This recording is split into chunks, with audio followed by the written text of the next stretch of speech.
안녕하세요. 반갑습니다. 유수하입니다. 예. 오늘은 무서운 이야기는 아니고요. 여러분들 주무시기 좋게 제가 흥미로운 상식을 몇 개 가져와 봤는데요. 한번 들어보시렵니까? 예. 여러분들이 잘 모르셨을 신박한 상식들 가지고 왔습니다. 오늘은 또 어떤 상식들이 여러분들을 기다리고 있을지 하나하나 알아보도록 하지요. 오늘의 첫 번째 상식입니다. 일본 최초 언론인 출신 우주 비행사의 근황이라고 하는 이야기인데요. 그러니까 이제 언론인인데 우주 비행사가 된 사람인 거죠. 엄청난 수재가 아닐까 그런 생각이 들기도 하는데, 여튼간에 어떤 삶을 지금 살고 계시길래 이렇게 신박한 상식으로 소개가 될지 지금부터 알아보도록 하겠습니다. 지금 여러분들께서 보고 계시는 이 사이트는 코스모스 타임즈라고 하는 대한민국의 우주 관련 소식을 다루는 사이트입니다. 이 사이트에 올라와 있는 기사 중에 하나입니다. 민영방송 TBS의 기자였던 아키야마 씨는 사내 공모를 통해서 우주인으로 선발되게 됐습니다.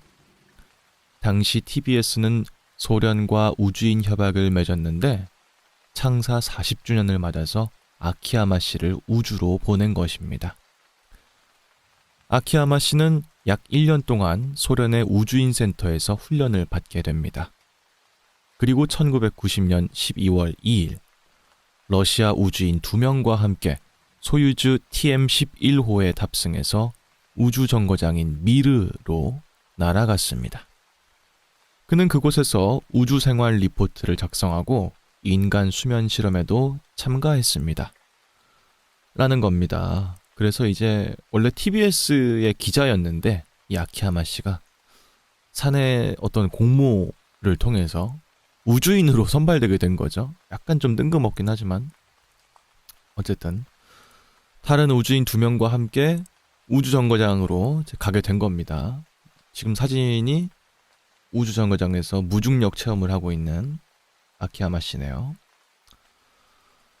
그래서 그는 9일 동안 약 190시간에 걸쳐서 지구 주위를 124회 돌면서 오염된 일본 주변의 바다와 사막화가 진행 중인 아시아 그리고 아프리카 지역 상황을 방송하게 됩니다. 러시아 우주인들과 지구로 귀환하던 날 그는 역시 푸른 하늘이 좋군요. 배가 고픈데 라는 말을 남기기도 했습니다. 근데 우주에 다녀온 다음에 아키야마 씨의 인생관이 송두리째 바뀌게 됩니다. 그는 동기 중에 누구는 국장이 됐다, 아니면 이사가 됐다면서 이 승진에 관심 갖는 게 바보 같다는 생각이 들었습니다. 라고 말씀하시면서 5년 만에 조기 퇴사를 결심하게 됩니다. 그리고 농부가 되기 위해서 시골로 내려가게 됩니다. 그는 우주에서 본 지구가 굉장히 예뻤기 때문에 자연에서 이 생으로 제가 느껴보고 싶었습니다. 라고 말을 했다고 합니다. 그래서 후쿠시마 현의 한 마을에서 그에게 명예촌장 자리를 제안하기도 했습니다. 그래서 아키야마 씨는 그곳으로 가서 쌀과 표고버섯 농사를 지으면서 살았고요. 방송기자 경험을 살려서 환경에 대한 강연과 저술 활동도 하게 되었습니다. 아키야마 씨는 요즘 새벽 5시에 기상합니다. 농사 일을 하고 오후 4시에 저녁 식사를 한 뒤 오후 8시에 잠을 잡니다. 모든 뉴스는 라디오나 신문, 잡지를 통해 접합니다. 그는 우주에 갔다 온 다음에는 시간에 대한 생각이 많이 바뀌었습니다. 라며 지구는 46억 년이나 됐지만 인간은 겨우 100살밖에 살지 못하죠. 라고 말했습니다. 그러면서 세상이 TV나 인터넷을 요구해도 나는 나 자신의 시간 감각으로 살고 싶습니다. 제 리듬에는 활자 매체가 딱 맞는 것 같습니다. 라고 덧붙였다고 합니다. 그래서 이제 언론인, 이제 기자 출신이었던 분께서 우주까지 갔다가 우주에서 본 지구를 보면서 뭔가의 깨달음을 얻으신 거죠.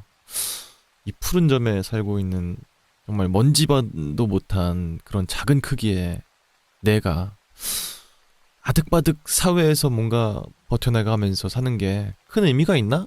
이런 거에 대한 생각을 아마 하시게 된 게 아닐까 하는 생각이 들기도 하네요. 어쨌든 간에 농부로서 삶을 이어가고 계시다 라는 건데, 사실 읽으면서도 좀 느껴지는 게 많긴 하네요. 네. 우리 다들 뭔가 남들보다 더 좋은 거를 사야 되고 써야 되고 좋은 직장을 살아야 되고 한 번쯤 사는 거라면 좋은 집에서 좋은 차를 타고 살아야 된다. 이런 생각을 솔직히 알게 모르게 다들 하고 살고 있잖아요. 저도 좀 물질적인 사람이 아니라고 해도 그런 편이거든요. 근데 이제 사실은 이 기자 출신의 우주 비행사가 됐었던 사람이라면 지구에 돌아와서 온갖 것들을 다 해도 성공할 수밖에 없는 사람인데도 자신의 위치를 전혀 이용하지 않고 자연으로 돌아가서 귀의하는 삶을 살았다는 게 상당히 좀 제 인생을 좀 돌아보게 되네요. 네. 하여튼간 그런 신박한 첫 번째 이야기였습니다. 그리고 다음으로 두 번째 이야기도 있습니다. 미국 경찰이 맨날 도넛을 먹고 있는 이유라는 이야기인데요. 그러니까 미국 영화나 미국 드라마나 심슨의 가족들 같은 애니메이션을 보면은 항상 경찰분들이 도넛을 또 하나만 드시는 게 아니라 한 박스, 뭐 6개들이 12개들이 이런 거 도넛을 우걱우걱 먹는 장면이 항상 나오잖아요. 근데 이유가 있다는 거죠. 그들이 도넛을 먹는 이유가. 그래서 지금부터 어떤 이유로 그들이 도넛을 먹게 되었는지 서먹서먹 알아보도록 하겠습니다. 네, 지금 여러분들께서 보고 계시는 이 사이트는 타임이라고 하는, 많이들 알고 계시죠? 예, 타임지 할 때 그 타임입니다. 거기에 나와 있는 한 기사입니다. 도넛이 경찰관과 연관되는 이유라고 하는 기사이네요. 도넛을 좋아하는 경찰에 대한 고정관념은 널리 퍼져 있습니다. 하지만 이것이 어떻게 시작하게 되었을까요? 간단히 요약하자면 경찰관들은 오랫동안 불규칙적인 근무 시간을 보내왔습니다. 그런데 새벽에 먹을 음식이 언제나 풍부했던 것은 아닙니다. 도넛을 사 먹을 수 있는 기회가 생긴 것은 제2차 세계대전 이후로 거슬러 올라갑니다. 1940년대와 1950년대 묘지 순찰대원들은 먹을 거에 대한 선택의 여지가 거의 없었습니다. 점심 도시락을 싸가지고 가거나 순찰 중에 밤새도록 영업하는 식당을 찾거나 아니면 도넛으로 배를 채울 수밖에 없었죠. 라고 시애틀의 경찰서장 출신인 노엄 스탬퍼가 말했다고 합니다. 또한 도넛은 저렴하고 편리한 음식 중에 하나다 라고 볼티모어시의 전직 형사인 딕 엘 우드 씨도 말했다고 하네요. 그러니까 이제 지금보다 훨씬 전에 한 60, 70년 정도 전쯤에는 밤에 야간 근무를 할 때 경찰관 분들께서 드실 수 있는 게 마땅히 없어.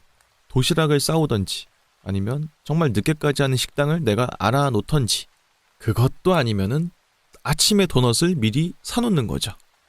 그렇게 해서 들고 다니다가 먹으면은 되게 간편하니까, 다른 음식에 비해서, 그죠? 그냥 뭐 복잡하게 준비할 것도 없고 손으로 집어서 먹기만 하면 되니까 경찰분들이 허기를 채우기에 아주 좋은 음식 중에 하나였다는 겁니다. 또한 인디애나폴리스 캠퍼스의 인류학 교수이자 글레이즈드 아메리카 도넛의 역사의 저자인 폴 멀린스 씨는 이렇게 답변했습니다. 이른 시간에 도넛을 파는 가게는 1차 세계대전 이후 주요 도시에서만 나타난 현상이고요. 나머지 지역 대부분으로 퍼진 것은 2차 세계대전 이후였습니다. 따라서 과체중의 경찰관이 커피를 마시면서 도넛을 먹는다는 고정관념은 비교적 최근에 생겨난 것입니다. 라고 말했다고 합니다. 그러니까 경찰이 항상 도넛을 먹어왔던 것은 아니다. 다만 1차 세계대전이 지난 다음에 주요 대도시들에서 아침 일찍부터 도넛을 팔기 시작했고, 그러다 보니까 경찰분들께서 접하기 쉬운 음식이었기 때문에 도넛을 애용하게 되었다. 이런 내용이고요. 이 교수님이 말씀하시는 거는 이제 배불뚝이 경찰이 커피 한 모금 하고 이 도넛 한 입 먹는 이런 이미지는 생긴 게 얼마 되지 않았다는 거죠. 그래봤자 이제 50년도 안 됐을 것이다. 그런 겁니다.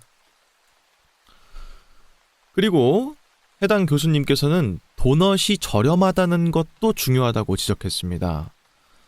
이제 우리가 알고 있는 잘못된 상식 중에 하나가 어떤 도넛집에 가면은 경찰에게는 도넛을 무료로 준다. 뭐 이런 게 있잖아요. 근데 사실은 근무하고 있는 경찰분은 뭘 받으면 안 된대요. 당연히 우리나라도 그렇지만 대신에 이제 저렴하기 때문에 도넛이 사 먹기가 용이한 간식 중에 하나라는 거죠. 특히 밤 늦게까지 도넛 가게들은 경찰관들이 간식을 먹으러 들르도록 적극적으로 유도했습니다. 던킨 도넛의 창업자인 윌리엄 로젠버그는 자신의 자서전에서 프랜차이즈 매장이 가게를 보호하는 경찰에게 편한 장소가 되도록 하고 싶었다고 주장했습니다. 라는 겁니다. 그러니까 이제 아무래도 경찰분들이 매장에 자주 오게 되면은 인근에서 있을 만한 뭐 도둑 아니면은 뭐 경범죄 혹은 노숙인 분들의 횡패 이런 것들이 좀 덜 할 거 아니에요? 어쩔 수 없이. 그러니까 경찰분들에게 더 대우를 해주고 더 친절하게 혹시 뭐 도넛이 남으면은 1+1으로 드린다든지 이런 걸 통해서 더 자신의 도넛 가게에 경찰들이 많이 오도록 유도한 적은 있다는 겁니다. 여튼간에 그렇습니다. 우리가 익히 알고 있는 그 이미지가 힘든 근무 환경 때문에 생긴 거라는 거, 그리고 값이 저렴한 간식 중에 하나로 꼽히기 때문에 경찰관들이 애용했던 것일 뿐 다른 더 특별한 이유가 있어서는 아니네요. 특별히 좋아한다기보단 그냥 그게 간편하니까 라고 할 수도 있을 것 같습니다. 그리고 이어서 다음 이야기도 있습니다. 화재 속에서 살아남는 조금 이상한 방법이라는 이야기입니다. 요즘 들어서 국내외를 정말 막론하고 화재 사건이 정말 많이 발생하는 것 같아요. 근데 뭐 뉴스에서 이렇게 저렇게 하면은 뭐 된다 라고 말은 하는데 우리 같은 사람들이 솔직히 막 급박한 상황에서 그렇게 대처하기는 쉽지 않겠죠. 근데 여기 화재 속에서 살아남을 수 있는 조금 이상한 방법이 있다고 합니다. 과연 어떤 방법일지 저와 함께 알아보도록 하지요. 네, 지금 여러분들께서 보고 계시는 이것은 Beth Mouthpiece, 베스 마우스피스에 대한 설명입니다. 이 글을 쓰신 분은 이제 양리학자이신 분이시고요. 왜 양리학자 분께서 이런 걸 쓰신 걸까? 어쨌든 베스 마우스에 대한 설명인데요. 집이나 호텔에서 화재가 발생했을 때, 근데 방을 나갈 수가 없을 때 호흡할 수 있도록 도와주는 기구라고 합니다. 1981년에 특허를 취득한 장치이기도 합니다. 이거는 화재가 발생했을 때 욕실에서 사용하도록 설계된 작고 휴대가 가능한 장치입니다. 우선 제품의 구성은 입에다 물 수 있는 마우스피스, 그리고 필터, 그리고 유독 유연한 호스로 구성이 되어 있습니다. 그래서 사용자가 마우스피스를 입에다가 문 채로 이제 끝에 호스 부분을 공기가 잘 통하는 곳으로 꽂아 넣으면 된다는 거예요. 예를 들어서 뭐 창문 밖이라든지 뭐 이런, 혹은 뭐 복도 뭐 이런 식으로 호스가 들어갈 수 있을 정도면은 외부에 신선한 공기를 들이마실 수 있게 도와주는 기구인 건데, 그 유독 밖에들도 다 매캐한 연기가 자욱할 수도 있잖아. 그럼 어디서 신선한 공기를 공급받아야 될까? 여기에 있습니다. 그 방법이. 이게 1981년에 특허받은 방법인데요. 양변기에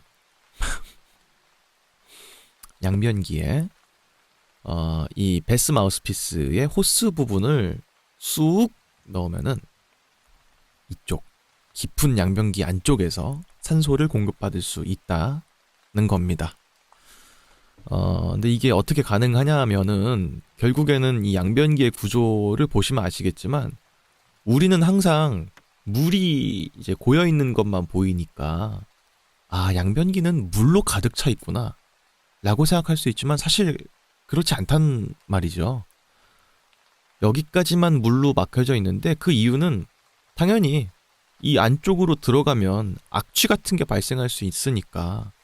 물은 산소가 통하지 않는 매체 중에 하나지 않습니까? 그래서 물을 이용하면은 냄새가 역류하는 것도 막을 수 있고, 그리고 사람이 본 볼일도 쉽게 내려보낼 수 있으니까 물을 쓰는 것일 뿐, 양변기가 사실 물로 가득 차 있는 구조가 아니란 말이에요.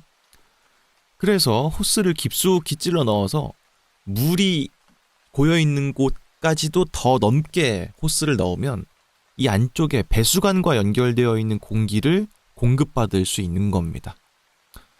약간 악취가 날 수도 있긴 하겠습니다만 뭐가 중요합니까? 내가 살고 봐야지. 그죠? 그 킹스맨이라고 하는 영화에도 이게 나옵니다. 이제 킹스맨의 1편인 시크릿 에이전트란 작품에서 이제 킹스맨의 후보생들이 다 모여가지고 한 명만 남아야 되는데, 한 명만 이제 계속 엄청 힘든 훈련들을 제시해 주는 거예요. 계속해서.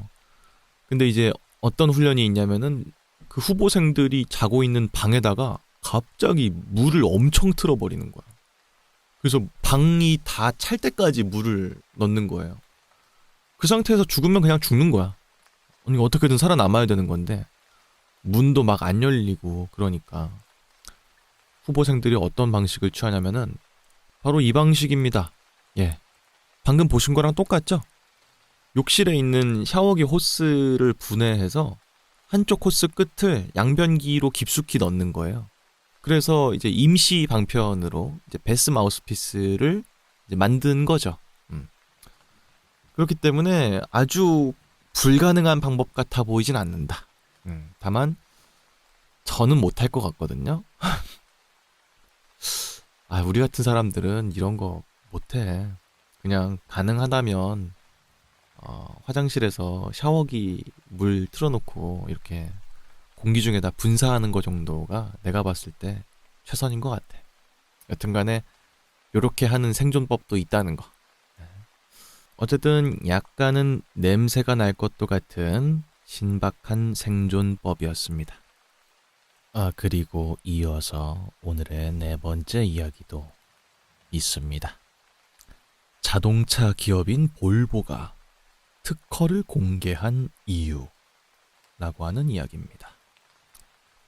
볼보는 다들 아실 되게 유명한 자동차 브랜드 중에 하나지요. 약간 북유럽 감성 이런 걸로 좀 유명한 브랜드인데, 어쨌든 볼보가 가지고 있는 특허를 스스로가 공개해버렸다는 겁니다. 어떤 이유에서일까? 지금부터 알아보도록 하겠습니다. 네, 지금 여러분들께서 보고 계시는 이 사이트는 MTN 뉴스입니다. 여기에 나와 있는 한 기사인데요. 100만 명의 목숨을 구한 안전벨트. 그 특허의 주인은? 이라고 하는 기사입니다. 안전하면 가장 먼저 떠오르는 자동차 브랜드는 볼보입니다. 1927년에 설립된 볼보는 스웨덴의 춥고 거친 날씨, 좋지 않은 도로 사정 등 열악한 환경을 견딜 수 있는 안전한 차를 만드는 것을 최우선으로 삼은 곳입니다. 볼보가 전 세계적으로 존중받는 기업으로 인정받게 된 가장 중요한 기술은 세계 최초 3점식 안전벨트입니다. 허리 양쪽과 한쪽 어깨를 고정하는 모든 승용차에서 사용하고 있는 이 안전벨트 방식이 볼보가 발명한 방식입니다. 라는 거예요. 그러니까 원래는 안전벨트가 없던 건 아니야. 이 지구상에. 근데 그때 있던 안전벨트는 2점식이라고 해서 허리 양쪽에 있는 선 하나, 이걸 딸깍하고 고정하는 방식. 그러니까 비행기를 타면 보통 2점식 안전벨트를 쓰죠. 근데 볼보가 개발한 거는 어깨와 허리를 동시에 고정하는 3점식 안전벨트인 겁니다. 우리가 지금 너무 당연하게 차에서 하고 있는 그 안전벨트 방식이 볼보가 발명한 방식이라는 겁니다. 이분이 만드신 거예요. 이제 닐스 볼린이라고 하시는 분입니다. 3점식 안전벨트는 1959년 볼보의 엔지니어였던 닐스 볼린이 세계 최초로 선보이게 됐습니다. 이전에는 허리 양쪽을 고정시키는 2점식 안전벨트가 설치되어 있었습니다. 볼린은 허리 쪽에 안전벨트를 설치했을 때 사고가 발생하면 신체 장기에 충격을 줄 수 있다는 점을 발견하게 됩니다. 이를 개선하기 위해서 한 손으로 쉽게 멜 수 있으면서도 탑승자를 더 용이하게 보호할 수 있는 3점식 안전벨트를 개발하게 됐고요. 1958년에 특허를 출원하게 됩니다. 이후에 3점식 안전벨트가 착용이 편리할 뿐 아니라 2점식에 비해서 안전하다는 것을 다양한 시험을 통해서 입증을 했고요. 1963년 미국을 비롯한 여러 국가에 판매되는 볼보 차량에 3점식 안전벨트를 장착하게 됐습니다. 이후 볼보는 안전에 필수적인 3점식 안전벨트를 어떤 자동차 회사든 사용할 수 있도록 특허를 개방하게 됩니다. 이를 통해서 전 세계 모든 자동차에는 볼보가 개발한 3점식 안전벨트가 탑재되게 됐습니다. 라고 하는 겁니다. 사실상 볼보가 특허를 그대로 유지하기로 했으면 사실 판매되는 자동차 한 대당 5,000원, 10,000원만 받아도 특허권을 어마어마한 진짜 기업이 됐을 텐데, 그럼에도 불구하고 이제 특허 기술을 그냥 공개를 해버린 거죠. 왜냐면은 이거는 인류를 위해서 너무 필요한 기술이다 라는 생각을 했기 때문에 큰 결심하시고 특허를 그냥 공개한 겁니다. 왜냐면은 그 이전까지는 안전벨트에 대한 게 약간 부가적인 느낌이었다고 해요. 실제로 안전벨트, 이 3점식 안전벨트가 개발되고도 10년 가까운 기간까지 안전벨트 착용이 미국에서는 강제가 아니었다고 하더라고요. 지금은 안전벨트 미착용하면은 범칙금 냅니다.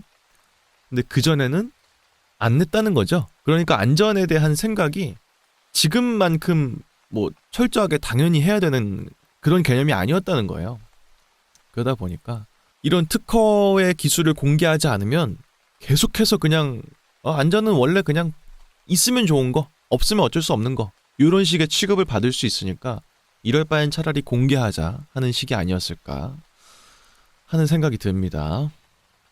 볼보 자동차 코리아의 이윤모 대표님은 100년이 넘는 자동차 역사에 있어서 수많은 안전 기술을 선보여 왔지만 아직까지도 안전벨트만큼 많은 생명을 구한 기술은 없다면서, 볼보가 더 많은 생명을 구하기 위해 기술을 공개했던 그 의미를 되새기고 모든 운전자 그리고 탑승자들이 안전벨트를 습관화하는 안전한 운전 문화가 정착되기를 기원한다 라고 밝혔다고 합니다. 어쨌든 뭐 그렇습니다. 사실은 뭐 대수롭지 않게 생각했던 그 안전벨트도 당연히 누가 개발은 했을 거란 생각은 했지만 그 특허에 대한 권리까지 포기해가면서 탑승자들의 안전을 위해서 이익을 포기했다는 게 참 대단하네요. 왜냐면은 회사의 당연히 제1의 목표는 당연히 이윤 추구니까. 근데 그걸 안 한 거잖아요, 그냥. 이런 부분들은 진짜 좀 본받아야 될 것 같고, 특히나 우리 소시민 분들도 본받으면 좋겠지만 다른 큰 기업 분들도 이런 식의 자세는 좀 있어야 되지 않나 하는 생각이 들기도 하네요. 여튼간에 그런 가슴이 훈훈해지는 신박한 상식이었습니다. 그리고 다음으로 5번째 이야기도 있습니다. 물질적 풍요보다 경험적 가치가 더 행복한 이유라고 합니다. 그런가? 나는 물질 채워질 때 그렇게 좋던데. 근데 아닌 이유가 있나 봐요. 한번 지금부터 알아보도록 하죠. 자, 여러분들이 지금 보고 계시는 이 사이트는 미네소타포스트.com이라고 하는 어떤 뉴스 사이트입니다. 한 기사가 있는데요. 연구에 따르면 물건보다는 경험에 돈을 쓰는 것이 더 큰 즉각적인 행복과 연관이 있는 것으로 드러났습니다. 라는 제목입니다. 어떤 내용인지 지금부터 읽어보도록 하겠습니다. 최근에 많은 연구에 따르면 사람들은 옷이나 물건들에 돈을 쓰는 것보다 여행이나 오락 같은 경험에 돈을 쓰는 데서 더 많은 행복을 얻는 경향이 있는 것으로 드러났습니다. 실험사회 심리학 저널에 발표된 새로운 연구는 이에 대한 답을 제시합니다. 경험적 구매는 물질적 구매보다 기대감과 기억 측면에서 더 큰 즐거움을 가져다 주지만 동시에 더 큰 순간적인 즐거움도 가져다 준다는 것이 연구의 결과입니다.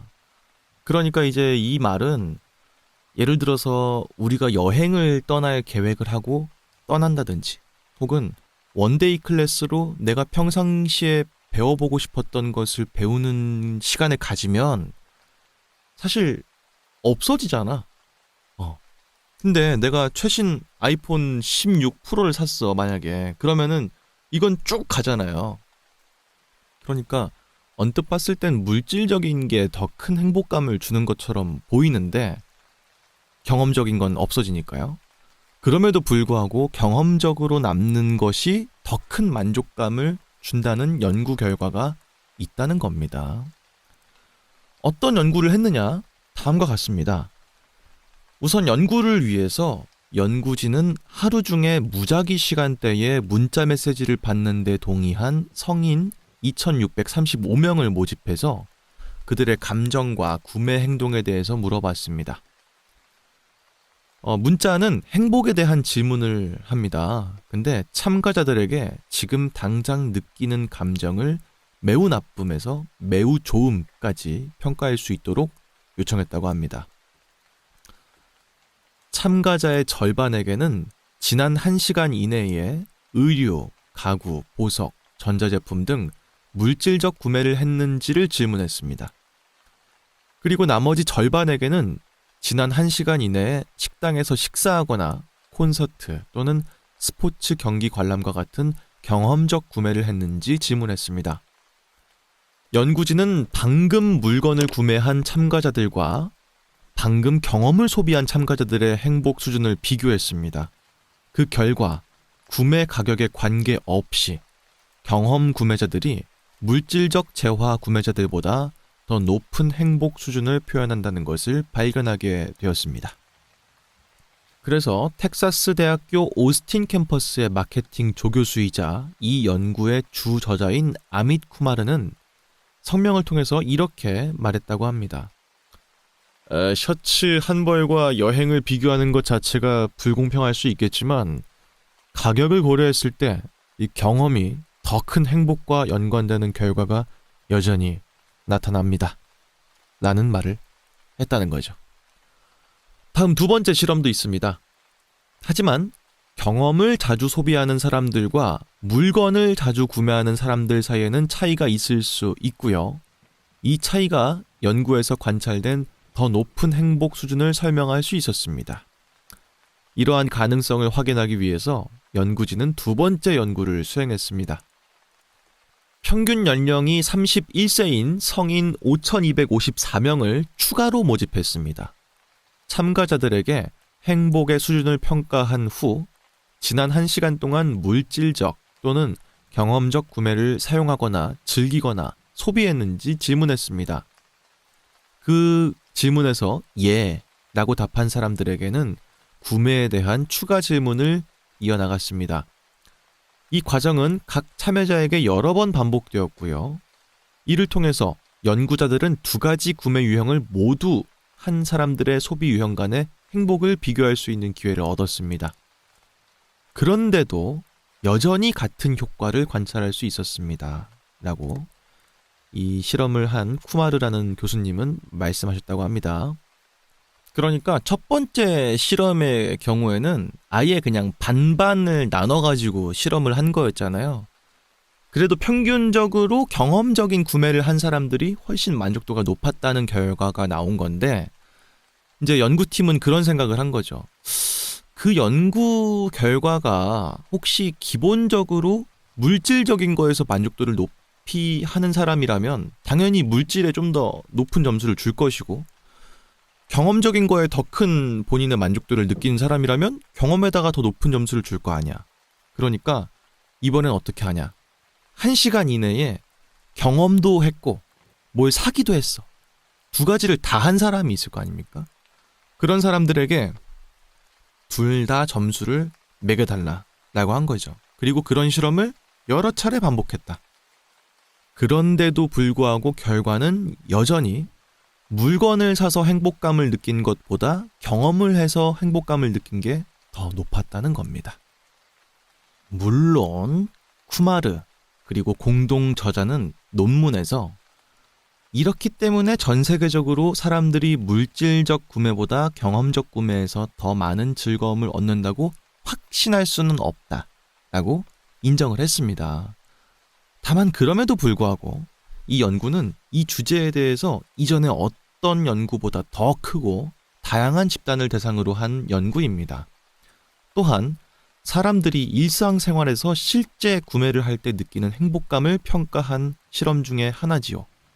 그렇기 때문에 이런 식의 결론이 짓는 게 다소 차이는 있을 수 있다. 다만 표본 자체가 워낙 방대했고 여러 차례 실험을 검증한 거이기 때문에 웬만한 사람들은 경험적인 걸 더 높이 평가한다는 거죠. 근데 확실히 그런 게 이 휴대폰이든 바지, 옷 뭐 이런 것이든 처음 샀을 때는 기분이 진짜 엄청 좋다가 다음날만 돼도 좀 사그라드는 느낌이 있지 않나요? 그죠? 근데 경험적인 건 계속 기억에 남으니까. 그리고 심지어 여기에 그 경험적인 구매로 이어지는 게 식사라든지 그런 것도 있는 건데요. 사실 진짜 맛있는 음식 먹으면 그 만족도는 진짜 이루 말할 수가 없지 않습니까? 생각해보니까 그러네. 저는 왜냐면 되게 물질적인 걸 중요시하는 사람이거든요. 여행을 별로 안 좋아해요. 여행 가면 힘들어. 그리고 앞서 말했던 것처럼 여행은 없어지는 경험이잖아. 그래서 좀 아깝다고 생각을 하는 편인데 지금 돌이켜보니까 아이폰을 산 순간, 뭐 마이크를 산 순간 이런 건 기억이 안 나. 근데 이 마이크를 제가 사려고 천안까지 갔거든요. 천안 진짜 이 무거운 거 막 들고 오면서도 집에서 마이크 좋은 거 쓸 생각에 되게 기뻤던 기억은 나고요. 그리고 뭐 이 텀블러도 사실 저희 어머니가 일본 갔을 때 그 스타벅스 로스터리 리저브에서 사주신 건데 그 경험들은 다 기억이 나요. 그죠? 생각해보니까 그러네. 그러니까 이 가성비를 따지는 거요. 전 그다지 좋은 것 같지 않아요. 인생은 가성비가 아닙니다. 인생에서 가성비를 찾을 거면 다 죽어야 돼요. 어차피 다 죽을 건데 왜? 이런 결론이 나거든요. 제 말은 여러분들 죽으란 뜻이 아니고 오해하지 마세요. 한 번 사는 인생 돈이 아깝다는 이유로 자기의 인생을 아끼는 거는 좋아 보이지 않는다. 남는 건 결국 이 기억이고 추억이니까요. 어쨌든 그런 이야기였네요. 많은 분들이 당연히 추억이 더 소중하다 이런 말은 하지만 실제적으로 이렇게 연구 결과로도 증명됐다는 건 참 재밌는 일인 것 같습니다. 그리고 이어서 다음 이야기도 있습니다. 하루가 24시간이면 안 되는 이유라고 합니다. 그래요. 이유는 잘 모르겠지만 공감은 됩니다. 뭔가 24시간이 기준인 게 가끔씩은 좀 짧다고 느껴질 때도 있고요. 그죠? 과연 어떤 이유에서인지 지금부터 알아보도록 하지요. 자, 지금 여러분들께서 보고 계시는 이 사이트는 캐비닛 매거진이라고 하는 잡지입니다. 여기에 올라와 있는 한 기사입니다. 미셸 시프르와의 인터뷰라고 하는데요. 미셸 시프르라고 하는 사람은 지질학자래요. 프랑스의 지질학자. 또 어떤 실험을 했길래? 라는 생각이 드실 텐데 다음과 같습니다. 1962년 프랑스의 동굴 지질학자였던 미셸 시프르는 시계, 달력, 태양을 전혀 의식하지 못한 채 지하 동굴에서 2달 동안 완전히 고립된 채 살았습니다. 몸이 진정으로 원하는 시간에만 밥을 먹고 잠을 잤고요. 그의 목표는 시간을 초월해서 사는 것이 인간 삶의 자연스러운 리듬에 어떤 영향을 미치는지 알아내는 것이었습니다. 이후 10년 동안 미셸 시프르는 12건이 넘는 지하시간 고립 실험을 진행했고요. 1972년 텍사스의 한 동굴에서는 6개월 정도 머문 이력도 있습니다. 그의 연구는 인간 시간 생물학이라는 분야의 토대를 마련하기도 했습니다. 라고 해서 이제 태양도 전혀 비치지 않고 시계도 안 들고 가고 그냥 몸만 간 거예요. 그냥 완전히. 그 상태에서 신체 리듬이나 생체 시계라고 하지. 그게 어떤 식으로 될까? 작동이 될까? 우린 보통 아침 8시에 밥을 먹어야 되고 12시에 또 점심을 먹고 저녁 7시쯤에 또 밥을 먹고 이 생활이 다들 약속처럼 그렇게 돼 있기 때문에 그 시간을 유지하고 살고 있는데 실제로 그런 게 전혀 없는 상태에서는 어떤 식으로 시간을 쓰게 될까, 인간이? 그거에 대한 실험을 하신 겁니다. 그래서 실험의 방법은 다음과 같습니다. 우선은 알프스 산맥의 지하 빙하가 있었는데 거기에서 이제 긴 시간, 대략 한 62일 정도를 보내기로 한 거죠. 근데 결국은 그런 실험을 하기 위해서 내가 몇 시에 일어났다, 몇 시에 잘 것이다, 몇 시에 먹을 것이다 이런 걸 적어야 되는데 시계가 아예 없으니까 그런 걸 체크하는 게 불가능하잖아. 그래서 어떻게 했냐면은 자기가 지내고 있는 동굴의 입구 쪽에 자기의 연구팀을 따로 배치해. 그래서 저 이제 일어났습니다, 밥 먹을 겁니다, 뭐 이런 식으로 다 보고를 한 거예요. 밖에 있는 사람은 일체 시간이나 이런 정보를 알려주지 않고 안에 있는 교수님이 말한 그 시간만 따로 적어 놓은 거죠. 그래서 어떤 식으로 시간을 보냈는지를 알 수 있게 된 거예요. 그 동굴 안에 있으면서는 엄청난 뭔가를 한 건 아니고 생각도 많이 하시고 지금도 독서를 하고 계시죠. 이런 식으로 시간을 보내신 건데 주무시기 전에는 이제 2가지를 꼭 하면서 주무셨다고 합니다. 첫 번째는 자신의 맥박을 체크한 거고 2번째는 심리 검사를 한 거예요. 아마 밖에 있던 팀원들이 잘 때쯤이 되면은 와가지고 그렇게 도와준 거였겠죠. 혼자 할 수 없으니까. 근데 2번째인 심리 검사가 재밌는 부분이 있는데 이게 1에서 120까지를 한 초에 한 자릿수씩 세는 실험이었다는 거죠. 그러니까 뭐냐? 그냥 1, 2, 3, 4 이렇게 자기가 1초라고 생각하는 타이밍에 다음 숫자를 불러서 세는 거죠. 근데 120까지니까 보통 2분이 걸려야 정상이잖아. 1분이 60초니까요. 근데 이 사람은 120까지 세는데 5분이 걸린 거야. 그러니까 공인된 시간보다 이 사람이 느낀 시간이 훨씬 더 길었다는 거죠. 이 사람이 처음에 동굴에 들어갔을 때 2달 동안 이제 실험을 하기로 계획하고 들어간 거였단 말이에요. 7월 16일에 동굴에 들어가게 된 거고 9월 14일에 시험을 끝낼 계획이었어. 근데 이제 안에 들어가 있는 이 교수님은 시간을 알 수가 없으니까 그냥 그 9월 14일이 되면 밖에 대기하고 있던 사람들이 와서 날 데려가라. 이렇게 한 거야. 근데 이 사람이 이제 한 달 정도 시간이 지났다고 생각했을 무렵에 밖에 있던 사람들이 와서 교수님 이제 시간 다 됐습니다. 이렇게 하게 됐다는 거죠. 그렇기 때문에 생각보다 2배 정도의 시간 차이가 실제 내가 느끼는 것과 실제 흘러간 시간과의 차이가 있었다는 겁니다. 그렇기 때문에 이 실험이 결국 말하는 건 무엇이냐. 생각보다 시간이라는 개념이 우리가 알고 있는, 체감하고 있는 것보다도 상당히 주변 환경이나 이런 거에 의해서 많이 지배당하는 게 있다는 거죠. 그렇기 때문에 절대로 이 우리의 몸의 리듬과 실제로 흘러가는 수학적 시간이 절대 맞지 않는다. 근데 이제 24시간에 대한 이야기는 지금부터 나올 거예요. 이제 이 사람은 말 그대로 사회적인 규범에 따라서 일어나고 밥을 먹고 한 게 아니고 정말 정확하게 자기가 원하는 시간만큼 잠을 자고 일어나서 밥을 먹고 이렇게 한 거잖아요. 그렇게 했을 때 이 수면과 각성의 주기가 24시간 30분 정도라는 것을 알게 되었다. 그래서 30분 정도의 차이가 있긴 합니다만 더 중요한 건 뭐냐? 시계를 실제로 보지 않아도 사람은 24시간 정도의 주기를 익숙하게 몸이 기억을 하고 있다. 라는 게 중요한 건데 시험을 이 사람뿐만 아니라 다른 연구 대상자들도 늘려가게 되면서 48시간으로 주기가 길어지는 것이 흔한 현상이 되었다는 겁니다. 그래서 이 사람은 사람의 각성과 수면의 주기가 24시간이 아니라 48시간이어야 맞다 라고 주장하는 사람인 거예요.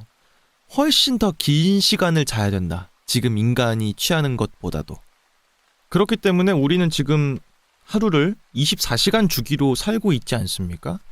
그러니까 사실 깨어있는 상태로 20시간 이상씩 있는다고 만약 가정하면은 말이 안 될 거라 생각하고 너무 피곤할 거라 생각하지만 사실 몸이 적응만 되면 36시간 정도를 깨어있고 12시간 동안 자는, 이렇게 해도 무리가 전혀 없었다라는 겁니다.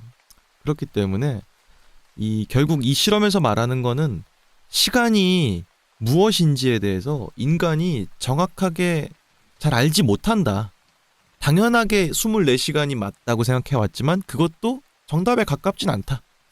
그냥 이제 해가 뜨고 지고 그거에 대한 기준으로 하루를 나누는 거고, 그렇게 하는 게 제도화된 이 사회에서 사람들을 관리하기가 편하고 약속을 만드는 게 편하니까 그런 걸 유지하는 것일 뿐이지, 이 사람의 말대로라면 굳이 그렇게까지 할 필요가 없다는 거고, 결국 체질에 따라서는 누군가는 48시간 주기가 더 맞을 수도 있겠죠.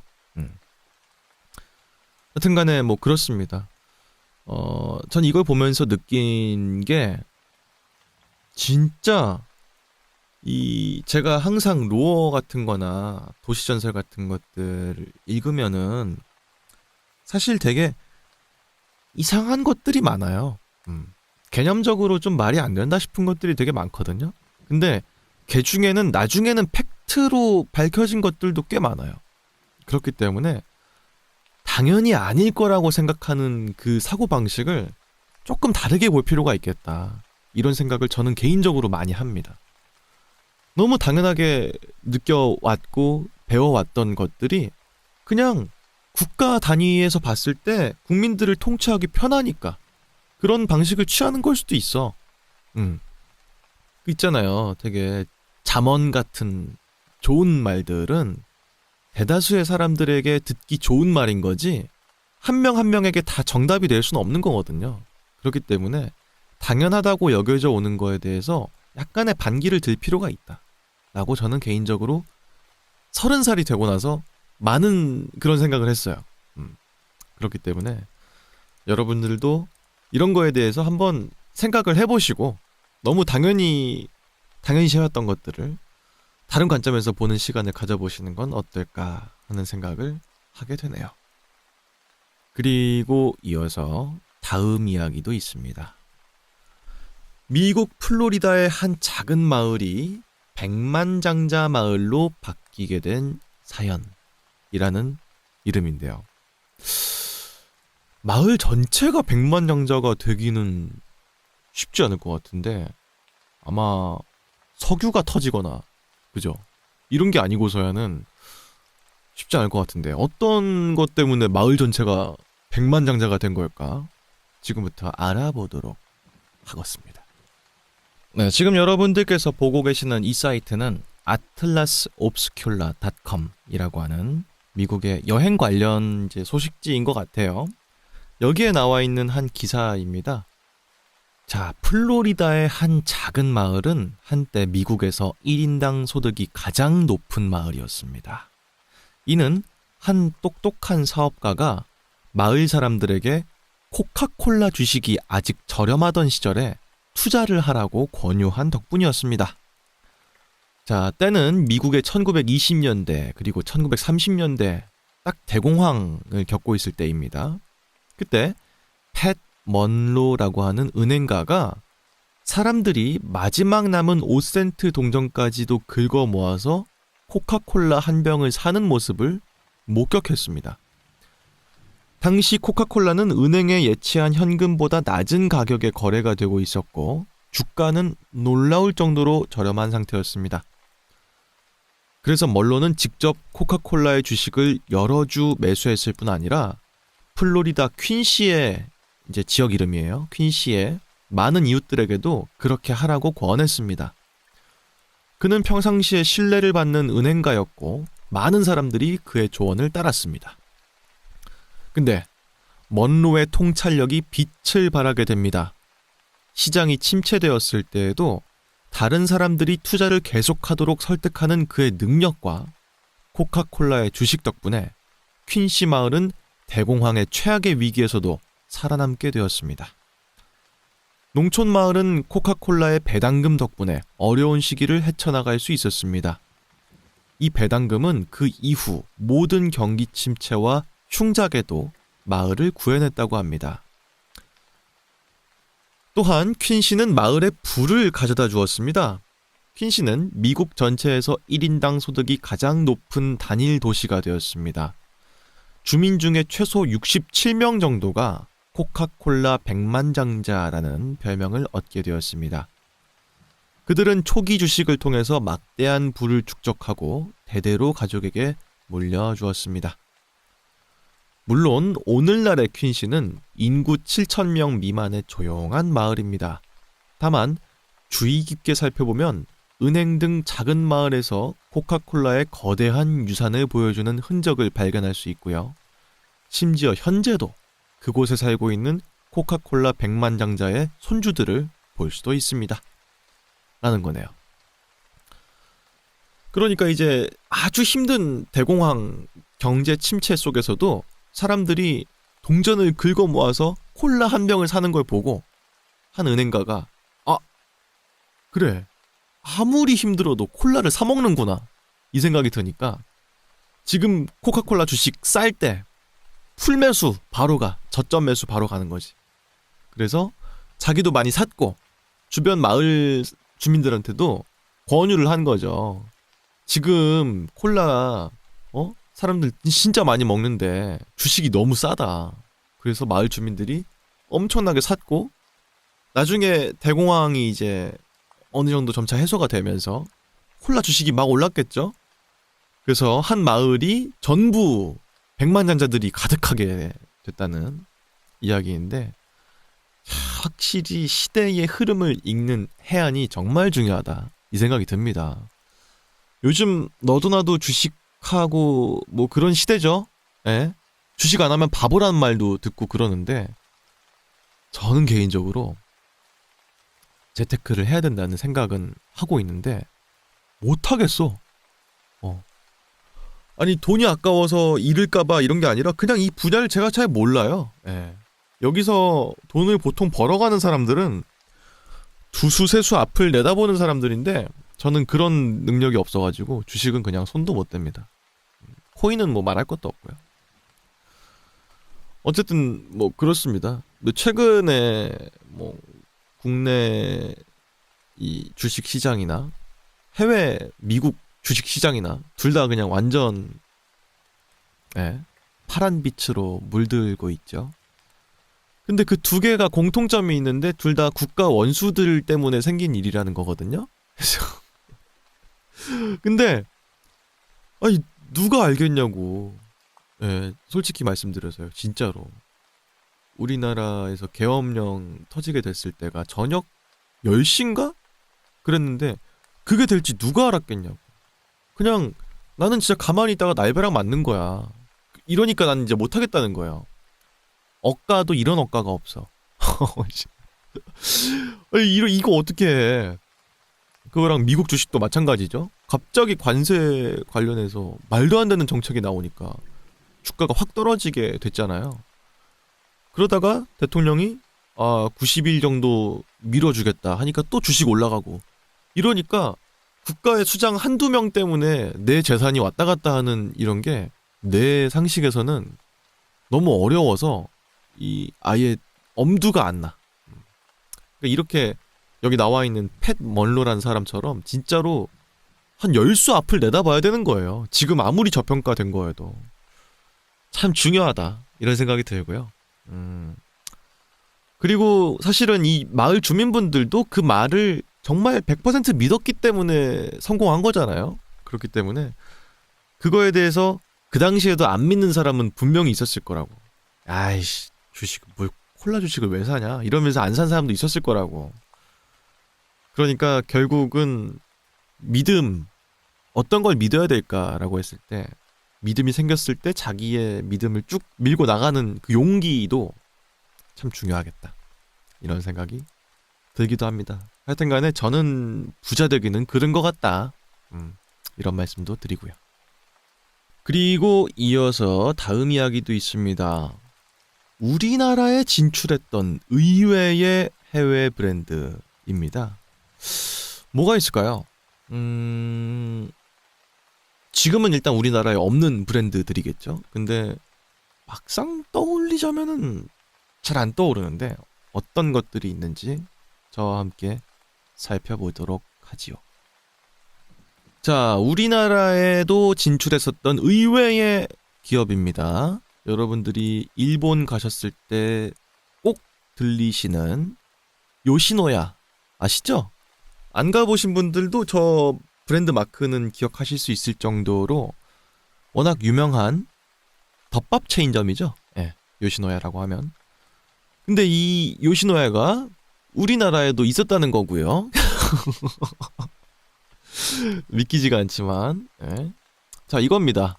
한국 일본 쇠고기 덮밥 체인점 상륙이라고 하는 기사가 있죠. 이게 1996년이라고 합니다. 내용을 좀 읽어볼게요. 일본 최대의 쇠고기 덮밥 체인이 국내에 진출한다. 규동 괄호 열고 쇠고기 덮밥 괄호 닫고. 체인점으로는 일본에서 최대 규모의 업체인 요시노야 DNC가 최근 한국의 두산 상사와 프랜차이즈 체인 계약을 체결하고 내년 상반기 중에 서울에 1호점을 개점하기로 했다. 이와 관련해서 두산 상사도 지난 8월 외식 사업부를 설치하고 요시노야와의 계약을 추진해왔다. 요시노야는 연간 매출액이 820억엔으로 일본 외식업계 매출 15위이며 경상이익 순위로는 3위를 기록하는 대형 업체이다. 특히 이 업체는 지난 79년 미국에 진출한 이래로 홍콩, 대만, 필리핀, 인도네시아 등 10개국에 104개의 점포를 비롯 총 660여 개의 체인점을 운영하고 있고 일본의 대형 유통회사인 세이브그룹의 자회사이기도 하다. 규동은 밥 위에 스키야키 양념을 한 쇠고기를 얹은 일본식 패스트푸드로 요시노야는 쇠고기, 닭고기, 돼지고기를 밥에 얹은 세 종류의 규동을 선보일 예정이다. 라고 해서 우리나라에 진출한 요시노야에 대한 신문 기사가 있는 거예요.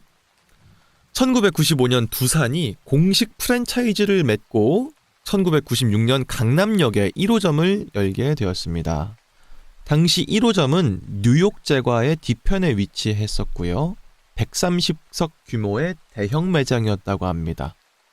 당시 메뉴 가격들이 3,000원에서 4,000원 정도의 저렴한 구성이었기 때문에 인기에 힘입어서 97년 2월 신촌에 2호점을 열게 됩니다. 그리고 이와 함께 97년 말까지 전국에 10개의 직영점을 추가로 세울 계획을 하게 됩니다. 하지만 1997년 바로 그거 IMF 외환 위기가 닥치면서 외식 산업 자체가 직격탄을 맞게 되고 상황이 변하게 됩니다. 당시 두산그룹은 핵심 사업을 제외한 나머지 사업들은 정리하기 시작했고요. 그 과정에서 요시노야가 1순위 정리 대상이 되었습니다. 외식 인구의 급감으로 인해서 수익성이 크게 악화가 된 것이었죠. 두산 측은 요시노야가 직접 해당 매장을 인수해서 경영하지 않는 이상 폐쇄할 수밖에 없다는 입장을 밝히면서 공식 프랜차이즈 계약을 파기하고 국내 영업점을 폐쇄하게 됩니다. 이로써 요시노야는 한국 내에서 공식적으로 철수를 하게 되었고요. 두산그룹은 식품 사업에서 완전히 손을 떼게 되는 계기가 되었습니다. 라고 합니다. 참 그때 외환위기만 아니었어도 지금까지도 아마 요시노야라면은 한국에서 많은 인기를 구가하는 일본식 프랜차이즈가 됐을 텐데 아쉽다는 생각이 드네요. 하지만 여기서 끝나지 않습니다. 국내에 들어왔던 다른 지금은 철수한 브랜드 또 어떤 게 있느냐? 바로 이겁니다. 자, 여기도 일본 기업이네요. 도토루. 일본 가신 분들은 다들 많이 보셨을 거고, 카페예요, 카페. 우리나라에서도 이제 도토루가 있었다는 건데, 자, 내용은 어떤지 알아보도록 하죠. 한국에서는 자댕 그리고 헤르젠과 더불어서 커피 전문점 문화를 보급한 선구자입니다. 스타벅스보다 몇 년 늦게 들어왔습니다. 스타벅스가 97년인가에 한국에 진출했을 겁니다. 커피는 물론 큼지막한 핫도그나 토스트 등 서브 메뉴가 많은 인기를 얻었지만 경쟁의 심화 덕분인지 결국 모두 철수하게 됩니다.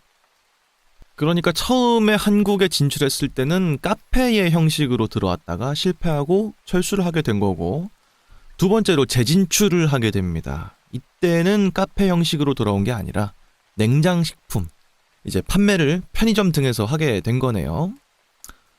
2010년대가 돼서 냉장 커피를 서울우유가 유통하는 식으로 복귀를 다시 하게 됩니다. 하지만 2014년 초 다시 철수를 하게 됩니다. 이유는 역시나 실적 부진. 아무리 일본에서 잘 나가는 커피라고 하지만 이미 인스턴트 커피류는 레드오션인 상태인데다가 텀이 긴 도토루는 사실상 후발주자이고 이미 고착화된 한국의 커피 기호와는 영 다른 테이스트를 가지는 커피였기 때문에 일부 소비자들에게 어필을 하더라도 확산은 힘든 상태였습니다. 더군다나 냉장 커피보단 테이크아웃과 저가형 캔커피가 차지하는 비중이 대한민국에서는 워낙 큰지라 이렇게 2차 재진출도 실패를 하게 됩니다. 야, 근데 진짜 어지간히 진출하고 싶었나 보다. 그죠? 이때 광고도 기억이 나요. 도토루 도토루 도토루 도토루 이런 멜로디의 광고였던 것 같아요. 그리고 2017년 진출을 다시 한번 하게 됩니다. 2번 철수했다가 3번째 진출을 하려고 하는지 블로그를 만들게 됐고요. 이번엔 GS25의 자체 상품으로 들어오게 되었습니다. 2017년 5월 시점으로 GS25에서 컵 커피류 제품을 판매하고 있었다라고 합니다. 여튼간에 다시 세 번째 진출을 했을 때도 카페 형식은 아니고 이제 편의점의 한 작은 구다리로서 커피 사업을 진출을 했던 거죠. 하지만 워낙 치열한 국내 커피 시장 덕분에 철수를 했습니다. 다시 한번 재기의 발판을 삼아서 빙그레와 함께 재진출을 또 했지만 또 실패해서 이것도 철수. 그래서 2023년에서는 해외 직구나 현지에 있는 카페에 가는 것만이 유일하게 도토루 커피를 마실 수 있는 방법이 되었다 라고 합니다. 그렇기 때문에 진짜로 한국에 엄청 오고 싶었구나 이 생각이 드네요. 근데 도토루의 그 커피를 저도 뭐 많이 가봤지만 저도 일본을 많이 가니까요. 대단하게 솔직히 잘 모르겠어. 그냥 가격이 그렇게 비싸지 않고 아침 샌드위치 메뉴가 괜찮다? 말고는 카페로서의 대단한 특징은 잘 못 느끼겠거든요. 근데 한국은 사실 그 정도의 특징은 동네 카페라면 다 가지고 있기 때문에 쉽지 않은 게 아니었을까 하는 생각이 들기도 하네요. 하여튼간에 뭐 그렇습니다. 그런데 또 있어요. 또 한국에 진출했다가 철수한 기업. 세 번째는 바로 여기입니다. 바로 여기입니다. 로손. 일본 편의점 중에 이제 대표 브랜드 중에 하나죠. 로손도 대한민국에 진출한 적이 있었다. 1989년 7월 12일에 최초로 개점한 적이 있었다고 하네요. 자, 역사에 대해서 좀 읽어볼까요? 로손은 대한민국에 진출한 적이 있습니다. 1989년 태인 샤니그룹, 지금은 SPC입니다. 여기에 계열사인 태인 유통이 미국 데어리마트와 프랜차이즈 계약을 맺게 됩니다. 그래서 1989년 7월 12일 광화문에 1호점을 오픈했고요. 1992년 12월에는 100호점을 돌파했고 코오롱 인수 전까지 약 290여 개의 매장을 운영하고 있었습니다. 한국 진출 당시에는 당시 탑스타였던 박중훈 씨를 모델로 세워서 CF까지 제작이 되게 됐고요. TV에서도 심심찮게 나왔다고 합니다. 자, 이렇게 진짜 로손이라고 적혀 있군요. 물론 로고는 이제 많이 다르지만 당시의 로고였으니까 다른 거겠죠. 그러나 1995년 2월 태인 유통이 코오롱 그룹에 300억 원의 인수가 되면서 법인명이 코오롱 유통으로 변경되게 됩니다. 그로부터 4년이 지난 1999년 12월 1일 코오롱 마트에 합병이 됐다가 같은 해 12월 28일에 롯데그룹에 420억 원의 인수가 되게 됐고요. 그로부터 얼마 안 가서 세븐일레븐으로 간판을 바꿔 달았고 코오롱 마크는 로손의 한국 사업권을 포기하게 되었습니다. 라고 합니다. 아마도 이제 일본과 미국 간의 어떤 운영권 다툼 속에서 뭔가 옥신각신하다가 결국은 세븐일레븐으로 이제 다 편입이 되게 된 사례인가 봐요. 정확히는 잘 모르겠는데 어쨌든 한국 사업은 거의 철수가 된 느낌인데 작년에 SNS에서 잠깐 뜨거웠습니다. 뭐 때문에 뜨거웠느냐? 2024년 6월 일본 로손이 대한민국 특허청에 상표 출원을 했다. 그렇기 때문에 이거 재진출 각을 보는 거 아니냐 뭐 이런 식의 이야기들도 많았는데 이거는 제가 봤을 때도 그냥 특허만 해놓은 것 같고 그런 게 이제 애플도 그렇지만 워낙에 많으니까 이 로손은 10년 전인 2014년에도 상표권 출원을 한 적이 있대요. 상표권의 존속기간이 10년이기 때문에 10년 단위로 그냥 재등록을 했을 뿐이다. 한국에 진출할 계획을 막 해가지고 한 건 아니다 라는 거고요. 그런데 개중에는 세븐일레븐으로 바꾸지 않기로 한 곳들이 꽤 있는지 사진 보시는 거랑 같이 북삼 인평점? 여긴 로손이라고 그대로 적혀 있네요. 옛날 로고를 그대로 유지하고 있는 걸로 보이고 로또도 판매하는 걸로 보입니다. 그렇기 때문에 또 의외로 이런 기업들도 한국에 있었구나 하는 생각이 드실 텐데 오늘의 마지막 우리나라에서 철수한 브랜드 네 번째, 바로 여기입니다. 바로 여기입니다. 웬디스라고 하는 이제 햄버거 프랜차이즈 중에 하나인데요. 햄버거를 전 진짜 좋아하기 때문에 제가 많이 일본에 갈 때마다 가는데 한국에도 있었다는 것이지요. 자, 한국에서는 미국 본사가 아니라 국내 기업이었던 웬디스 코리아에서 라이선스를 받아서 운영을 했습니다. 본사가 아니라 국내 기업에서 하면은 퀄리티가 떨어지는 경우가 많은데 웬디스도 예외가 아니었기 때문에 당시 단품 메뉴 조합이 세트 메뉴보다 싸다는 아스트랄한 조합을 보여주기도 했습니다. 웬디스 코리아는 미국 웬디스 본사와 1984년에 계약을 맺었고요. 2004년까지도 계약이 예정되어 있었습니다. 하지만 본사 측의 매장 운영에 대한 요구가 너무 많아졌다는 이유로 1998년 5월 15일 웬디스 브랜드의 사용을 포기하게 됐습니다. 대신 위너스라고 하는 자체 햄버거 브랜드로 독립을 하게 됩니다. 그래서 우리나라에 있었던 가장 마지막에 웬디스 버거, 그러니까 이제 위너스 버거의 매장은 강릉 시외버스 터미널에 있었대요. 근데 2013년이 되면서 맘스터치로 바뀌게 됐다고 합니다. 그 밑에는 당시에 운영되던 점포들이라고 해서 웬디스 햄버거 송탄점이래. 우리 평택에도 있었구나. 송탄 출장소 쪽에 있었다네요. 송탄의 제일 큰 거리가 출장소거든요.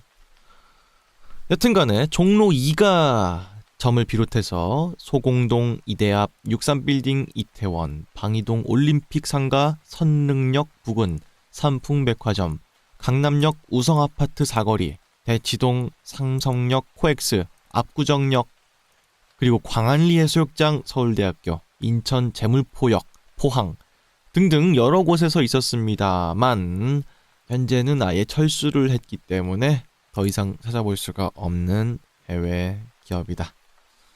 이런 말씀을 드립니다. 사실은 웬디스도 기억하시는 분들은 기억하시더라고요. 그 서울 사시는 분들이 특히 좀 많이 기억하시는 분들이 있던 것 같고, 여기 햄버거를 저는 정말 개인적으로 되게 좋아해서 일본 가면 무조건 먹는 편인데, 우리나라에도 있었으면 얼마나 좋았을까 이런 생각을 가끔 합니다. 여튼간에 이렇게 전혀 아닐 것 같고 없었을 것 같은 기업들도 한국에 진출한 적이 있었다는 사실이 오늘의 마지막을 장식할 정말 신박한 상식이 아니었나 이런 생각을 하게 되네요.